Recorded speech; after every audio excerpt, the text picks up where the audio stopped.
Amikor azt gondoljuk, gyengék vagyunk, és nem bírjuk már tovább, akkor kell tovább menni. Én ebben hiszek. Nemrégiben kiderült a kislányomról, hogy tejérzékeny, és emiatt az iskolai étkeztetés, valamint a feleségem teendői jelentősen megnehezülnek. Gondoltam, meglepem a páromat azzal, hogy lehetőséget adok számára az új otthonunk kertjében az alkotásra, és ezáltal olyan feladatot, illetve motivációt kap, ami pozitívan hat majd a motivációs belső lángjára.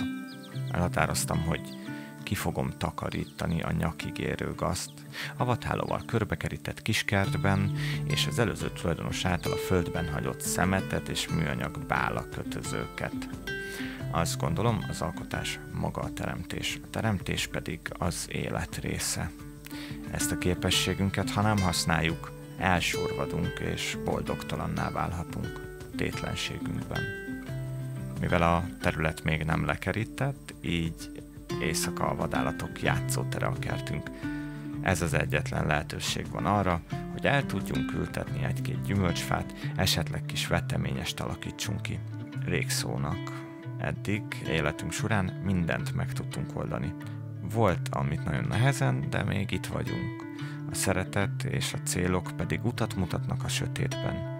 Úgyhogy bízz magadban.